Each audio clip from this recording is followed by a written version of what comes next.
작년에 여러분 넷플릭스에서 큰 인기를 끌었던 드라마가 있었다고 하죠. 이상한 변호사 우영우라고. 그래서 똑바로 읽어도 거꾸로 읽어도 우영우, 뭐 기러기, 토마토, 스위스 안 나오세요? 네? 별똥별, 뭐 우영우 이렇게 소개하는 드라마 다 보셨죠?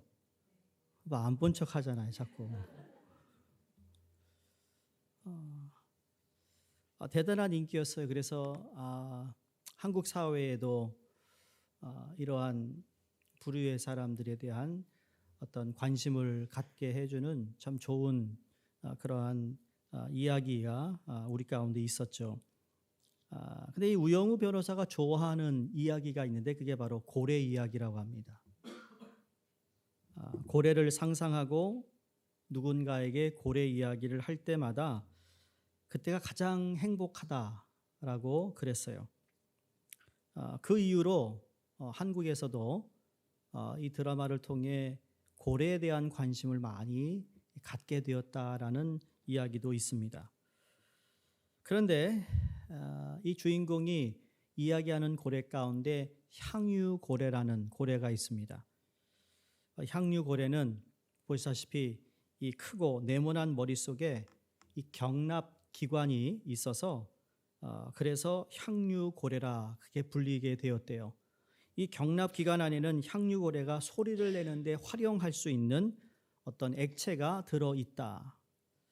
여러분 모비딕이라는 소설에 나온 고래가 바로 이 향유고래입니다. 영어로 sperm whale이라고 하는데 근데 여러분 고래는 유일하게 깊은 바닷속에 잠수할 수 있는 것이 유일한 고래의 특징이라고 하는데 그 많은 고래 가운데서 이 향유고래는 여러분 잠수하면 3,000m까지 내려가고요. 그리고 잠수하면 1시간 30분 동안 수면에 올라오지 않아도 그만큼 호흡을 할 수 있는 소호 한 번 숨을 들이마시면 1시간 반을 간다. 그러니까 깊은 곳에 내려갈 수 있는 잠수력을 가지고 있는 고래라고 합니다.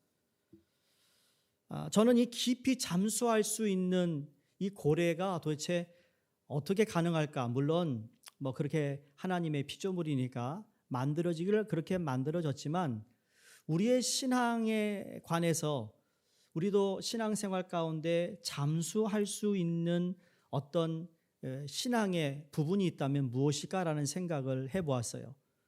우리가 신앙생활 하잖아요. 근데 이 신앙생활에 나름대로 깊은 물 속에 잠길 수 있는 그래서 그 내려가면 내려갈수록 그 위에서는 비바람이 치고 폭풍이 치고 파도가 크게 친다 할지라도 거기서 고요함을 음미하며 그 가운데에서도 내가 수용할 수 있는 어떤 그 깊은 것이 뭘까라고 생각해 보면 그건 다른 것이 아니라 기도라고 생각해요.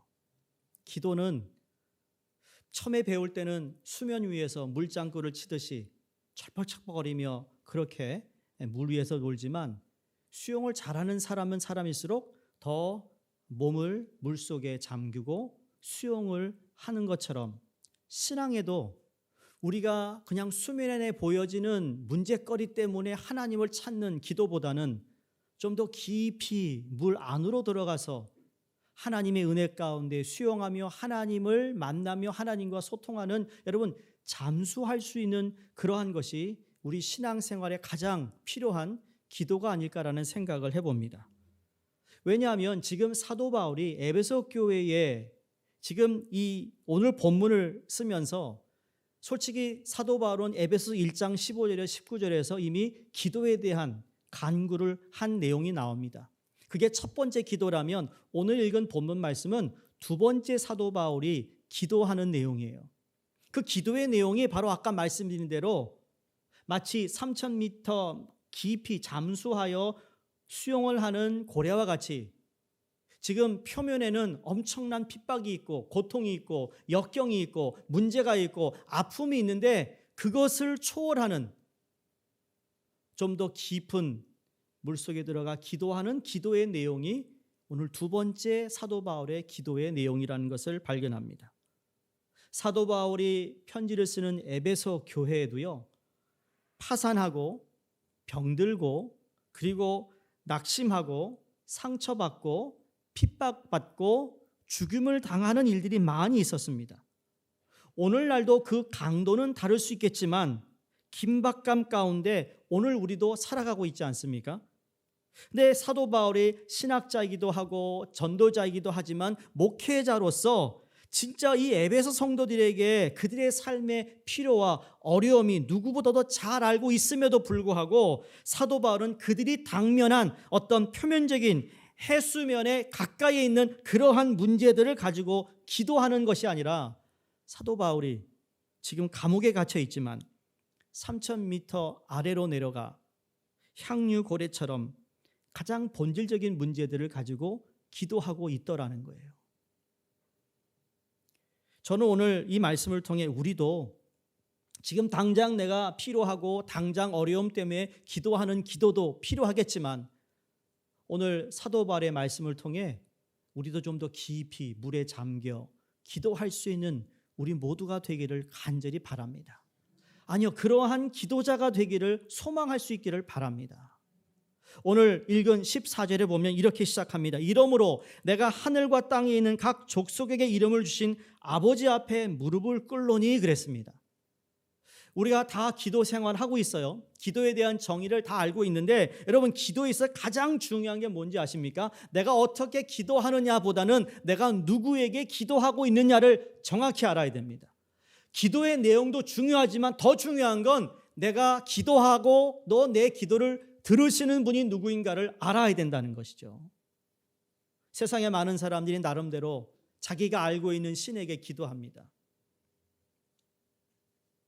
엘리야와 바알과 아스라 선자들 850명 대 1로 대결했을 때도 이런 850명이 그렇게 그의 신을 찾았지만 아무런 응답이 없었어요. 그러나 하나님께 기도했던 엘리야는 하늘에서 불이 내렸어요. 누구에게 기도하느냐예요. 우리가 기도드리는 하나님은 사도 바울이 말씀하잖아요. 하늘과 땅에 있는 모든 피조물들에게 이름을 주신 하나님이라고 말합니다. 무슨 의미죠? 하늘과 땅에 있는 모든 피조물에게 이름을 주셨다는 것은 하나님께서 모든 피조물들의 의미와 목적과 계획을 하나님이 주셨다는 겁니다. 이 세상에 있는 모든 피조물들은 왜 그들이 지음을 받았으며 그 의미가 무엇이고 목적이 무엇이며 어떤 계획을 위해 그들이 지음 받았는가를 분명히 알고 있다는 겁니다. 우리가 아는 사계절이라는 것도 사계절이 하나님께서 만드셨을 때는 거기에 의미가 있고 목적이 있고 계획이 있다는 겁니다. 하물며 하나님의 형상을 받아 우리가 지음받은 우리는 하나님 우리를 부르실 때 여기 계신 한 분 한 분의 삶 가운데 하나님은 계획을 가지고 계시고 목적을 가지고 있다는 것을 우리가 알아야 된다는 것입니다. 받아들여야 되는 거예요. 우연도 아니요. 하나님의 자녀가 되었다면 그래서 우리의 삶의 의미가 변하는 거예요. 우리의 목적이 변할 수밖에 없는 것이고 나의 계획이 하나님께 맞출 수밖에 없는 거예요. 사랑하는 성도님들, 성공하기를 원하시죠? 여러분, 성공의 정의가 무엇입니까?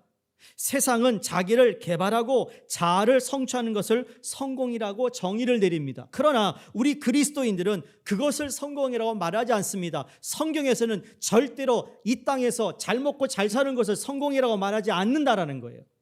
그럼 무엇이 성공이냐? 그리스도인에게 있어서 하나님의 목적과 계획을 성취해 드리는 삶이 성공한 삶이에요. 왜? 의미를 알고 목적을 알고 계획에 맞추어 그것 따라 살아갈 때 여러분 진정한 성공이 거기에서 오는 것이죠. 근데 그것을 함으로 통하여 하나님은 내게 구하지 않은 것, 내가 뜻하지 않은 것, 내가 하나님께 부자가 되게 해달라는 그러한 기도를 한 번도 안 했음에도 불구하고 하나님의 목적과 계획에 맞추어 살아가는 우리에게 복을 주시는 거라는 거예요. 한번 여러분 해보세요. 새해 시작한 지 오늘이 1월 달 마지막 주일인데 아직 남았어요. 다음 주부터는 진짜 실행하셔야 되는데 한번 해보시라고. 내게 주신 의미와 목적과 계획에 한번 맞춰보시라고요. 하나님이 어떤 일을 하시는지. 여러분, 기도하면서 기억할 것은 두 가지 꼭 기억하셔야 됩니다. 우리는 우리의 문제를 해결해 주실 수 있는 능력의 하나님께 나아간다는 것, 그게 기도입니다.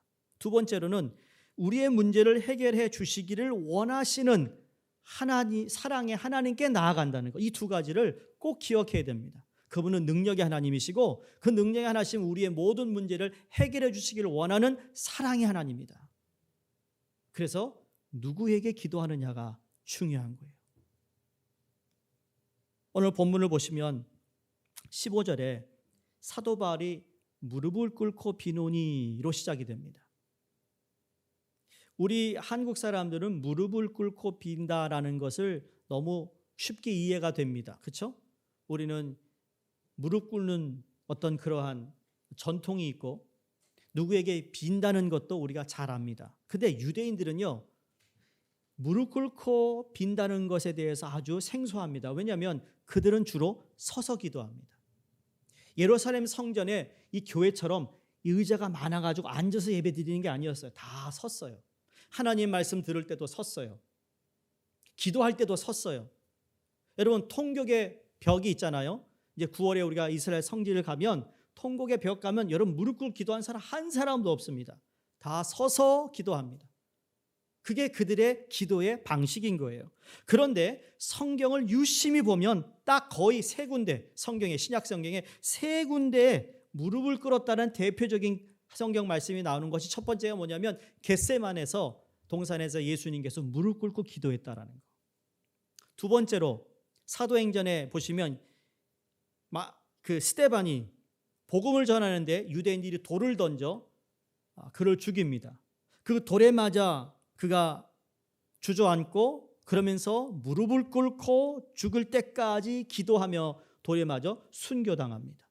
세 번째가 언젠가 하면 사도행전 20장에 보시면 사도 바울이 이제 자기가 얼마 남지 않았다는 걸 압니다. 로마에 가서 순교당하는 걸 알아요. 그래서 자진해서 자기가 로마로 갑니다.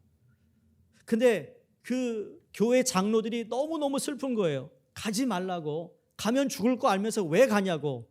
근데 이미 성령께서 내게 말씀하셨으니 나는 가야 하고 이것이 내 사명이라고 하며 그 길을 가요. 그때 그들이 부둥켜 안아 울며 무릎 꿇고 기도했다고 그랬어요.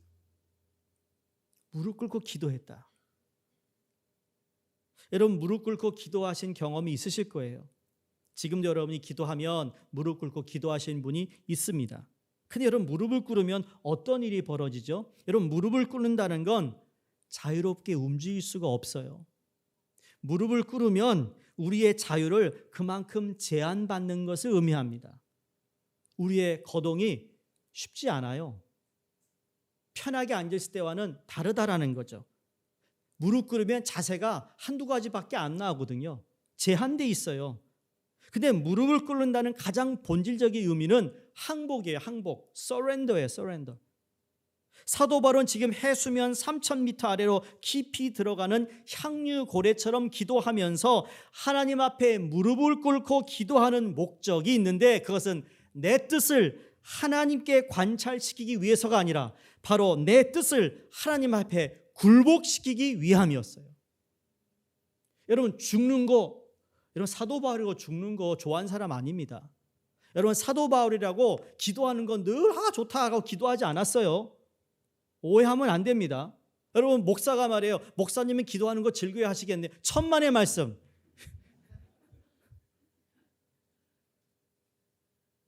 기도는 다 어려운 거예요. 그런데 무릎 꿇고 기도했다는 이야기는 내 뜻을 하나님께 굴복시킨 거예요. 이것이 기도의 가장 위대한 모습이에요. 미국 남북 전쟁 때 아브라함 링컨 대통령이 이런 말을 했습니다. 나는 수없이 무릎을 꿇을 수밖에 없었습니다. 그것 말고는 어디로 갈 수 없다는 것을 너무나 분명히 알고 있었기 때문입니다. 나는 무릎을 꿇고 하나님이 내 편이 되어달라고 기도한 것이 아니라 내가 하나님 편에 설 수 있도록 기도했습니다. 이게 무릎 꿇고 기도한다라는 의미입니다. 여러분이 다음번에 무릎 꿇고 기도할 때는 여러분 우리 자세뿐만 아니라 하나님 앞에 내 모든 걸 하나님께, 하나님 편에 서겠습니다라는 고백이 되어야 된다는 사실을 기억할 수 있기를 바랍니다. 여러분 무릎을 꿇고 기도할 만한 절박한 상황들이 분명히 있을 겁니다. 무릎을 꿇고 기도하는 본질적인 목적은요, 하나님 내 편 되어 주세요가 아니에요. 그렇게 하나님을 몰아붙이는 게 아니라 하나님 내가 하나님 편에 설 수 있도록 도와주세요. 이렇게 우리의 기도가 바뀔 수 있기를 주의 이름으로 축원합니다. 세상 사람들은 더 좋은 계획, 더 좋은 방법, 더 좋은 것을 찾습니다. 근데 하나님은 누구를 찾는가? 기도자를 찾는다고 그랬고 예배자를 찾는다고 그랬어요. 하나님이 항상 여러분 하나님 역사의 주인이신데 하나님께서 역사를 바꾸실 계획이 있잖아요. 하나님이 하나님의 뜻을 펼쳐나가는 계획들이 있잖아요. 근데 지금 너무너무 열악한 상황인데 이것을 다시 하나님께서 역전시키기 위할 때, 하나님께서 침체된 것을 다시 새롭게 세우실 때, 소생시키실 때, 새로운 일을 하실 때 하나님이 제일 먼저 찾는 사람이 누구일 것 같습니까? 재주가 많고 재능이 많고 말주변이 좋고 돈이 있고 이게 아니고요. 하나님은 항상 기도하는 사람을 먼저 찾으세요. 기도하는 사람을 제일 먼저 찾는데 이 기도하는 사람을 세우시고 난 후에 하나님이 그 일들을 하신다는 거죠. 그래서 우리는 기도가 즉흥적으로 어떤 일이 생길 때만 기도하는 것이 아니라 아무런 문제가 없어도 내 삶의 모든 일이 잘 풀리고 있는 상황에서도 우리는 여전히 깊은 수면에 내려가 기도할 수 있는 하나님의 사람들이 되어야 된다는 사실입니다. 여러분에게 부탁을 드리고 싶은 것은 교회는 참 많고 중요한 사역들이 있습니다. 근데 기도는 그 많은 사역들 중에 하나로서 존재하는 것이 아니라 가장 중요한 사역들 중에 하나이고, 그리고 모든 사역을 위해 그 사역 중에 발전소와 같은 사역이 바로 기도라고 생각합니다. 예배를 위해 기도하는 분들이 있습니다. 예배 전에 기도합니다. 예배 전에 예배를 위해 기도하는 분도 있지만 예배를 순서 맡은 분들이 먼저 기도하는 사람이 있어요. 예배 가운데 기도자가 있어요. 찬양 가운데도 기도해요. 말씀 전에도 기도해요. 말씀 후에도 기도해요. 여러분, 기도가 얼마나 많은지 모릅니다. 이것이 기도가 아니면 안 되기 때문이에요. 기도 없이는 여러분 아무런 역사가 일어나지 않는다라는 거예요. 기도했기 때문에 하나님 그 일을 이루어가고 있다는 사실을 우리는 정확히 믿어야 됩니다. 그래서 여러분이 내가 시간이 없어서 내가 봉사를 못해요, 섬기지 못했어요. 근데 여러분이 할 수 있는 게 있어요. 교회를 위해 기여할 수 있는 것은 기도하는 거예요. 기도. 제일 중요한 건 나와서 함께 기도하는 것이고, 그것이 안 될 때는 여러분이 있는 곳에서 기도하는 거예요. 우리 교회 지금보다 더 많은 기도자들이 일어날 수 있기를 간절히 바랍니다. 기도 없이는 안 되거든요. 우리가 살고 있는 이 땅을 위해서 가장 크게 기여할 수 있는 것 역시 이 땅을 위해서 기도하는 겁니다. 우리가 왜 열방 기도를 위해 열방 기도를 하지요? 우리가 한 번도 가보지 못하고 들어보지 못한 나라들이 있습니다. 그러나 우리는 기도합니다. 왜? 누군가 기도해야 하기 때문입니다. 거대한 이 기도의 거장은 하늘에서 뚝 떨어지지 않습니다. 기도의 거장은 태어날 때부터 아버지 하고 나오지 않습니다. 기도의 거장은 빚어지는 거예요. 기도의 거장으로 태어나는 사람도 없고, 기도가 쉽다고 기도하는 사람도 없어요. 여전히 어려워요. 그렇지만 우리는 여전히 이 기도에 힘을 써야 합니다.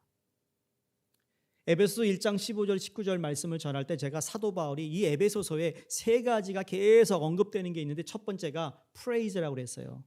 찬양.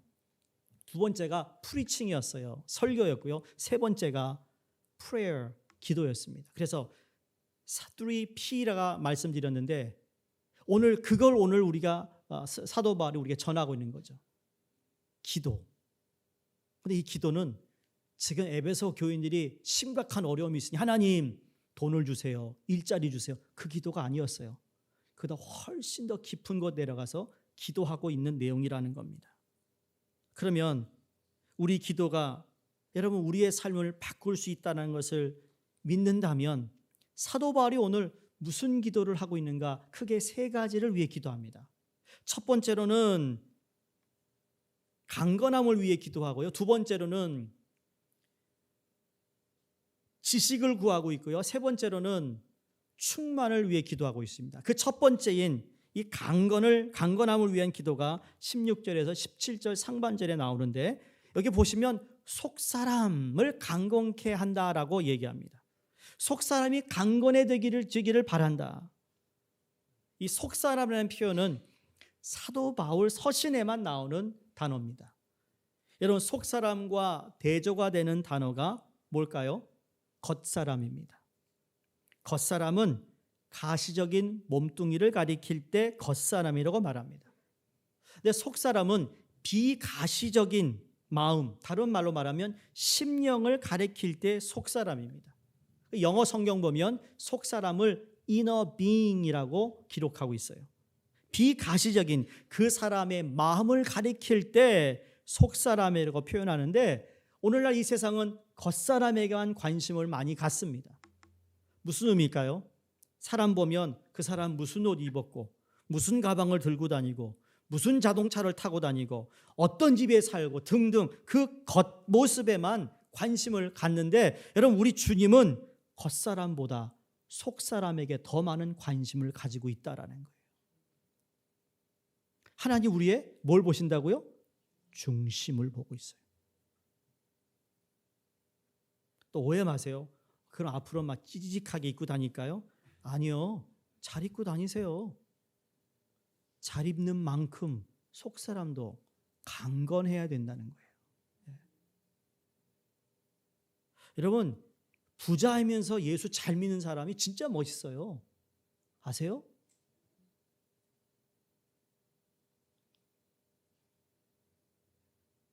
예수 잘 믿는다라는 건요, 우리가 많은 여러 가지 정의를 내릴 수 있겠지만 세상 사람들에게도 예수를 통하여 내 인생이 바뀌었다라는 것이 분명히 보여져야 되거든요.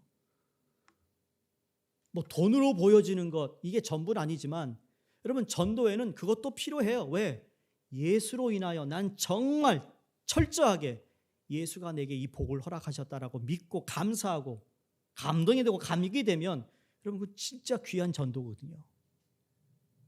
오늘 사도 바울이 16절에 속사람을 능력으로 강건하게 하시오며, 그리고 17절에 가서는 그리스도께서 너희 마음에 계시게 하옵시고, 이 두 구절은 같은 말인데 다르게 표현한 겁니다. 에베소 성도들이 죄의 유혹과 시험과 박해 어려움 가운데 직면해 있습니다. 이 세상을 살았던 모든 성도들은 그들의 삶을 어렵게 하는 문제들이 분명히 있었습니다. 그것이 내적인 것이 있었고 외적인 것도 있었어요. 항상 있었어요. 그럼에도 불구하고 사도 바울은 이와 같은 문제들을 이기기 위해서는 속사람이 강건해야 된다고 권면하고 있습니다. 여러분 축복합니다. 여러분 속사람이 강건해지기를 바랍니다. 예? 그럼 우리 속사람이 강건해질 수 있는 유일한 방법이 뭔가? 16절에 그의 영광의 풍성함을 따라 그의 성령으로 말미암아 그랬습니다. 여러분, 성령님은 우리에게 영적 계시를 전달해서 하나님의 말씀을 알게 하시고 깨닫게 하시고 감동을 주시는 일을 하세요. 그래서 그걸 우리는 영적 체험이라고 얘기해요. 말씀을 통해 성령님이 하나님의 능력과 성품을 알려주시고 그리고 체험케 하심으로 말미암아 우리 속사람이 강건해진다고요. 여러분, 성경을 읽으면 이 성경 말씀을 통해 내가 하나님이 누구인가를 깨닫게 되거든요. 하나님의 말씀을 통해 은혜를 받아. 이게 우리에게 주어지는 성령의 체험인 것이에요. 기도를 했는데 하나님께서 기도 응답을 주셨어요. 확고하게 하나님이 나의 기도에 응답해 주셨다는 것을 내가 받아들이고 믿을 때, 여러분, 그게 또한 체험인 것이죠. 이런 체험이 속사람을 강건하게 한다고요.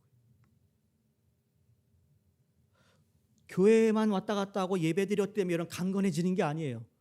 예배를 통하여 찬송을 부를 때 그 찬송을 통하여 하나님께 내게 주신 어떤 뜨거운 마음, 그게 내 속사람을 강건케 해요. 여러분이 기도하는 가운데 하나님께서 어려운 상황 가운데 내 마음에 평안을 주세요. 내 속사람이 강건해져요. 설교를 듣는 가운데 여러분 마음속에 나도 모르게 아멘, 아멘 속으로 나올 때 여러분, 그게 성령의 역사를 통하여 내 속사람이 강건해지는 거예요. 그래서 우리 기독교는 여러분, 이 머리가 아니라 하나님을 경험하고 체험하는 체험이 중요한 거예요.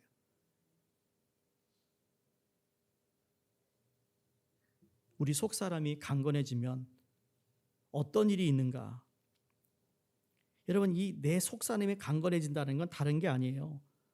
내 마음속에 주님이 계시는데, 그래서 사도 바울이 그리스도께 너희 마음에 계시게 하옵시고 라고 합니다. 성령을 통하여 예수 그리스도가 너희 마음속에 한 번 왔다 가는 것이 아니라, 그렇잖아요. 우리는 그런 느낌이 있어요. 주님이 왔다 간 것 같아. 그렇죠? 주일날은 정말 이 안에 계신 것 같아. 근데 내일 일터를 가면 잠깐 어디 외출 중인 것 같아.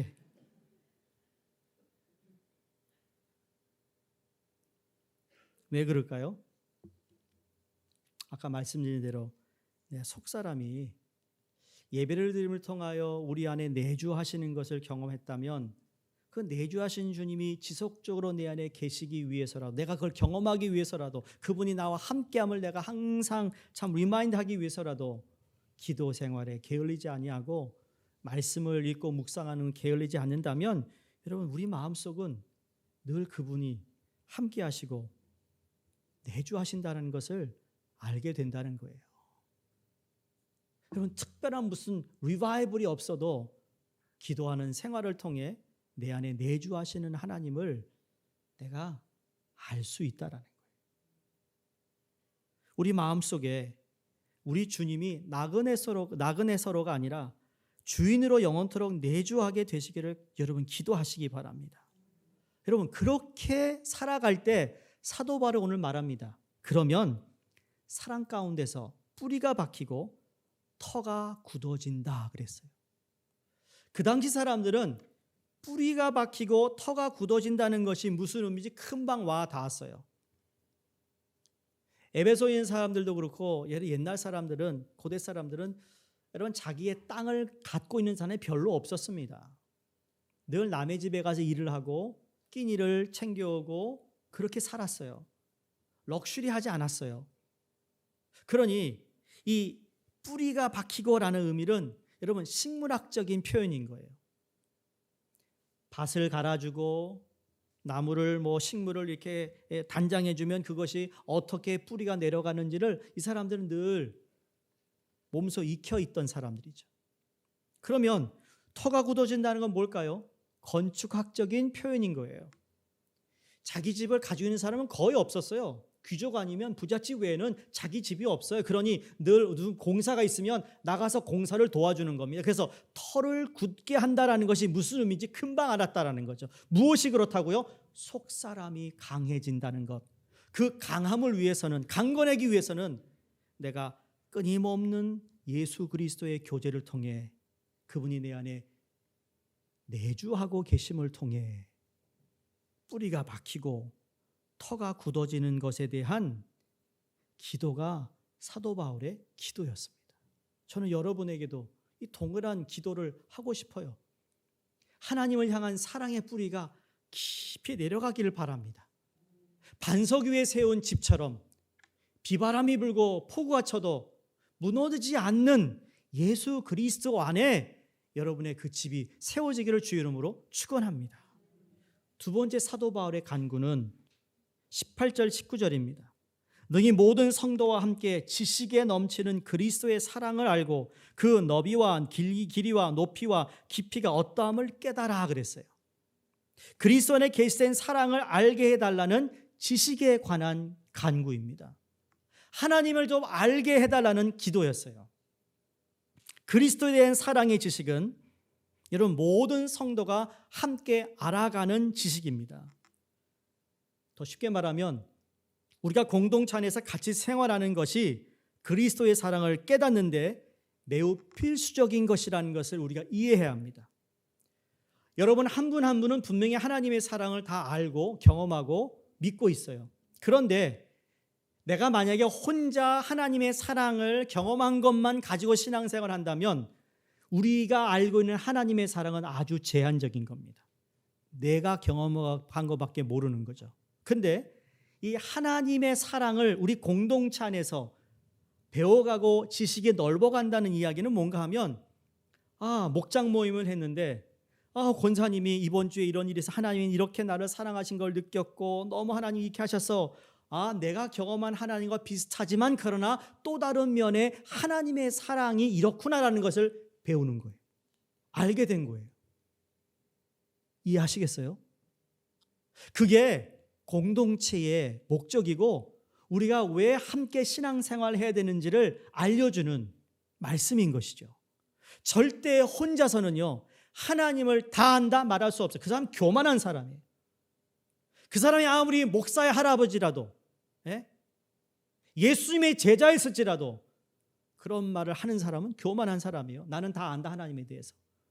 아니요, 천만의 말씀. 우리는 아직도 멀었어요. 하나님을 알아가기 아직도 멀었다니까요.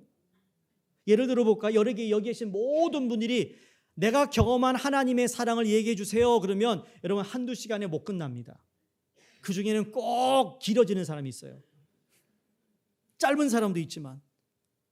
근데 어찌됐든 간에 사랑에 대해서 내가 하나님의 사랑의 지식을 알게 된다. 그래서 그게 그 너비와 길이와 높이와 깊이라는 건 내가 이만큼 넓고 이만큼 길고 이만큼 높고 이만큼 깊다라는 것을 아는 것이 아니라 이건 표현의 방법인데 그것으로도 하나님의 사랑을 다 알 수 없다. 이에요. 왜? 이건 지식에 넘치는 사랑으로 그래서 표현한 것이에요. 우리가 아는 인간의 언어로 담을 수 없기에 하나님의 사랑을 지식에 넘치는 사랑이라고 표현한 것입니다. 여러분 십자가의 사랑이 덮을 수 없는 죄는 이 땅에 존재하지 않습니다. 믿으세요? 예수 그리스도 십자가의 보혈의 저 십자가는요 모든 죄를 덮을 수 있는 십자가예요. 그렇죠? 여러분 가운데 이거는 하나님이 나를 사랑하지 않고 용서하지 않아요. 아니요. 용서 못하실 게 없어요. 하나님은. 하나님께서 나를 사랑하신다는 충분한 이유 내가 그걸 다 알지 않는다 할지라도 십자가는 모든 죄를 덮을 수밖에 없어요. 근데 이것 자체도 못 알아들을 수도 있어요. 이해 안 됩니다. 왜? 우리의 지식이 거기밖에 안 돼요. 우리가 생각할 땐 저거는 용서받으면 안 돼. 저 사람은 그거에 대한 대가를 받아야 돼. 여러분 하나님은 그렇지 않다고요. 우리의 생각과 하나님의 생각은 다르다고 그랬잖아요. 하나님의 사랑을 진정으로 깨달으면 우리는 결국 하나님 한 분만으로 충분하다라는 것을 고백할 수밖에 없습니다. 그 우리 영어로 He is enough라고 얘기하죠. 하나님 한 분으로 충분해. 여러분 나의 사랑은 참 미달인데 하나님의 사랑은 enough한 거예요. 충분한 거예요. 저 사람을 다시 사랑하기에, 용서하기에, 품기에, 배려하기에. 다윗이 시편 23편에 유명한 고백을 합니다. 여호와는 나의 목자시니 내게 부족함이 없으리로다. 이걸 오늘날 말로 다시 번역한다면 여호와는 나의 목자시니 He is enough 이 될 겁니다. 부족함이 없습니다. He is enough. 이게 기적이에요. 하나님께서 여러분을 사랑하신다는 것이 기적이에요. 그 하나님께서 나의 사랑을 기다리고 있다는 것 혹시 아시나요? 하나님이 오늘 이 예배를 통해 여러분에게 말씀하고 싶은 것은 내가 너를 기다리고 있다는 거죠. 너의 사랑을 기다리고 있어요. 이 세상에서 잘 생각해 보시기 바랍니다. 나의 사랑을 기다리고 있는 곳이 있습니까? 여러분의 사랑을 기다리고 있는 사람이 있어요? 배우자? 자식? 나하고 딜하는 사업자? 만약에 있다 하더라도 아마 한두 사람밖에 없을걸요. 근데 하나님은 매 순간 우리의 사랑을 기다리고 계세요. 왜? 하나님 먼저 우리를 사랑하셨기 때문에. 이것 또한 이해가 잘 안 되는 부분이에요. 그래서 사랑을 뛰어넘는 거예요. 무엇이 하나님의 사랑이? 이것이 우리 가운데 어떻게 합니까?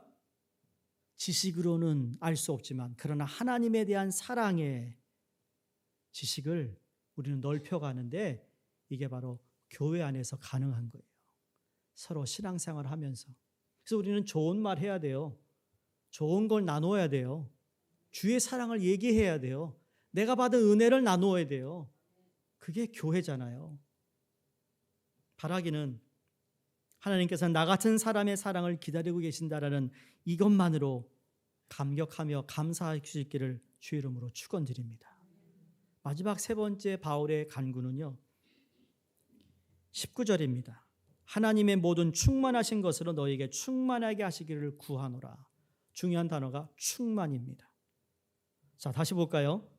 기도는 속사람이 성령으로 말미암아 강건해지는 것이고, 두 번째, 지식을 초월하는 사랑의 너비와 길이와 높이와 깊이가 어떠한지를 깨닫게 되면 결국 하나님의 모든 충만하심으로 성도들이 충만하게 된다라는 기도입니다. 여러분, 충만해지기 위해서는 바로 아까 첫 번째, 두 번째 기도가 우리에게 있어야 된다는 말씀이에요. 하나님의 모든 충만하심으로, 이 영어 성경을 보면 all the fullness of God 그랬어요. To the measure of all the fullness of God, 하나님의 수준에 이르기까지라고 말합니다. 근데 사실 우리는 하나님의 충만함까지 충만할 수는 없습니다. 근데 중요한 건, 아니 충만할 수 없는데 왜 충만하다고 그랬을까? 잘 들으셔야 합니다. 여러분, 충만함의 가능성을 얘기하는 게 아니고요, 충만함의 목표를 얘기하는 거예요. 우리는 절대로 하나님의 충만함에 충만할 수 없지만, 그러나 충만함을 위한 목표를 가지고 살아가야 되는 거예요. 에베소서 4장 13절에 비슷한 말씀 나오잖아요. 우리가 잘 아는 그리스도의 장성한 분량이 충만한 데까지 이르리니, 여기에 말씀하고 있는 그리스도의 장성한 분량 역시 마찬가지입니다. 우리는 절대로 예수 그리스도의 장성한 분량까지 갈 수가 없습니다. 그렇게 우리는 연약한 존재인데, 그러나 가능성이 없기에 내가 포기하는 게 아니라 우리는 목표를 가지고 여전히 그 삶을 살아가야 되는 거예요. 사도 바울이 내가 표대를 향하여 달려간다고 그랬어요. 내가 마지막 달려갈 길을 다 끝나고 나면 나에게 하나님께서 영광의 면류관을 허락하신다고 그는 믿고 있었어요. 마찬가지로 우리는 하나님의 충만함을 위해 목표를 삼고 우리는 가야 합니다. 그리스도의 장성한 분량에 이르기까지 우리는 목표를 삼고 가야 합니다, 여러분. 그래야 가능한 거예요. 근데 이게 내가 열심히 한다고 가는 게 아니라는 거예요. 첫 번째 기도와 두 번째 기도에 우리가 충실할 때 하나님은 그 결과로 거기에 미치지 않았지만 충만함을 우리에게 허락하세요. 경험케 하세요. 알게 하세요. 깨닫게 하세요. 그렇게 살아가게 하시는 하나님인 줄로 믿습니다. 그래서 앞으로 우리가 이렇게 기도했으면 좋겠어요. 내가 중생한 죄인이 도달할 수 있는 한계까지 하나님 사랑하게 해주세요. 또 내가 중생한 성도가 용서할 수 있는 한계까지 용서할 수 있도록 도와주세요. 기도는 죽는 날까지 멈춰서는 안 될 기도인데 강건함과 지식과 충만함을 목표로 살아가는 저 여러분이 되기를 바랍니다. 그래서 바로 세상을 바꿀 수 있는 사람의 기도는 이와 같은 기도를 하는 사람으로 우리 삶의 수면에 있는 문제로 찰랑거리는 것으로 여러분 끝나는 기도가 아니라 깊이 들어가셔서 나의 본질적인 문제를 가지고 하나님 앞에 나아가 기도하는 향유 고래처럼 우리의 기도가 변하고 바뀔 수 있기를 주의 이름으로 축원드립니다. 기도하겠습니다.